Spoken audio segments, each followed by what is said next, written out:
नमस्कार दोस्तों। तो आज हम यहाँ पे बात करने वाले हैं एसएससी सीपीओ के फिजिकल क्लियर हुए अजीत की, जिसने अभी रिसेंटली 2 दिन पहले बीकानेर ग्राउंड में उसने अपना फिजिकल क्लियर किया है। तो हम उसके बारे में जानते हैं, उसके क्या थॉट्स हैं, फिजिकल का क्या माइंडसेट रहता है कि कैसे हम क्लियर कर सकते हैं। तो बताइए अजीत, आपके फिजिकल का क्या माइंडसेट था जब आप ग्राउंड में पहुंचे, तो क्या माइंडसेट रहा आपका?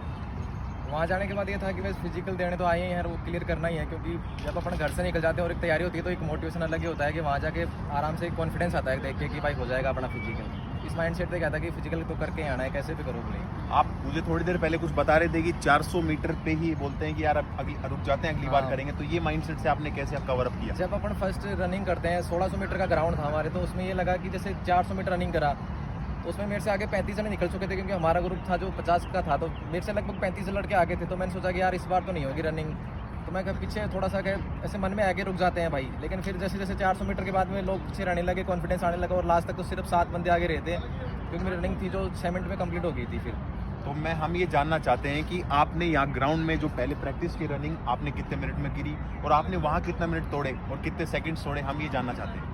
यहाँ पे मेरी जो लास्ट रनिंग आई थी वो 6:15 के करीब आई थी और मैंने वहाँ पे आराम से इजीली 15 सेकंड कम कर लिए बिना किसी मशक्क़त के, क्योंकि मैं उन्होंने टाइम बोला था कि 5:50 पे थोड़ी सी पीछे था, तो मैंने कहा ज़्यादा रंग भाग के क्या ही करेंगे भाई, अपन 6 मिनट तो वैसे भी आ ही रहे हैं। तो इसलिए आराम से 15-20 सेकंड तो आराम से कम हो जाते हैं यहाँ से ग्राउंड से आराम से वहाँ पर।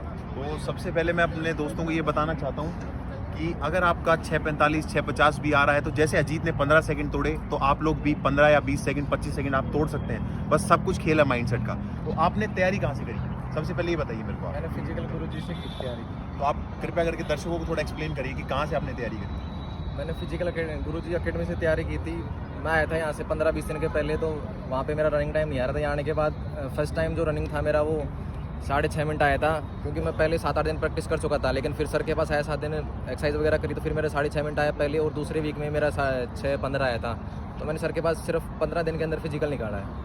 ओके, तो ये 15 दिन में फिजिकल निकालने वाली तैयारी हो सकती है कि नहीं हो सकती, आप ये कृपया करके बताएं। आजकल बहुत सारी फिजिकल एकेडमी बोलती है कि 15 दिन में फिजिकल निकलेगा, तो क्या आपका फिजिकल गुरुजी ने 15 दिन में फिजिकल क्लियर करवाया? इसमें क्या खुद की स्ट्रेंथ भी मायने रखती है। अगर आपका फर्स्ट टाइम फिजिकल कर रहे हो, अगर आपने कभी किया नहीं तो 15 दिन में थोड़ा सा मुश्किल है। लेकिन अगर आपकी स्ट्रेंथ है, पैरों में आपने पहले कर रखा है, तो आप आराम से 15 दिन में फिजिकल निकाल सकते हो। अभी आप पीछे लोग देख ही रहे होंगे कि वो वाइट टी शर्ट में हमारे फिजिकल गुरुजी हैं, जो कि अभी हाई जंप लॉन्ग जंप करवा रहे हैं। मैं अपना ओपिनियन देना चाहूँगा कि बेस्ट फिजिकल एकेडमी है, क्योंकि मैंने जब मेरा टाइमिंग आया वो शुरुआत वाले दिन 7:15 आया था। एक हफ्ते में मैंने अपना 30 सेकंड तोड़ा। हालांकि आज भी मेरा 6:30 में नहीं आया, पर एक हफ्ते में मैंने 6:45 लेके आया हूँ। तो फिजिकल गुरुजी की एकेडमी जेन्युइन जो चीज़ है वो है। तो आप लोगों को मैं इससे आगे और कुछ बताना चाहेंगे आप? हाई जंप लॉन्ग जंप में क्या आपका प्रेशर था, कुछ बताएं आप।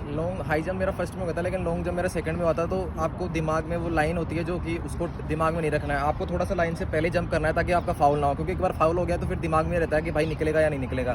तो आपको फाउल को बचा के रखना है और पहले में ही कोशिश करनी है कि पहले ही अब पहला अटैम्प्ट ही आपका लास्ट अटैम्प्ट हो। तो सबसे पहले एक माइंडसेट कि 400 मीटर बाद रुकना नहीं है, पूरा करना है। गोला फेंक में कोई दिक्कत हुई नहीं? नहीं, शॉर्ट पुट में और 100 मीटर में कोई बार नहीं हुआ। आपके ग्राउंड का रिपोर्ट बताइए बीकानेर के। हमारा जो ग्राउंड था वो 1600 मीटर का था, ऑन रोड था, एक ही चक्कर था उसमें, और सारा कई जगह थोड़ा सा टूटा फूटा था, लेकिन रोड थी ओनली सारे पे। क्या ये फ़ायदेमंद है? हाँ, ये फ़ायदेमंद इसलिए है कि जैसे मान लो कि अपन 4 राउंड निकालते हैं तो उसमें तीसरे में जाके ये लगता है कि भाई अब रुक जाते हैं, लेकिन एक राउंड में ये रहता है कि भाई चलो एक राउंड ही तो है, सारा निकल जाता है। माइंडसेट का फर्क पड़ता है और आराम से 10-20 सेकंड कम भी हो जाते हैं। 4 राउंड में 10-20 सेकंड एक्स्ट्रा लगते हैं और एक राउंड में आराम से 10-20 सेकंड कम हो जाते हैं। तो ये एक एक्सक्लूसिव इंटरव्यू रहा। आप चैनल को सब्सक्राइब करें, आगे भी ऐसे इंटरव्यू ज़रूर आएंगे। धन्यवाद।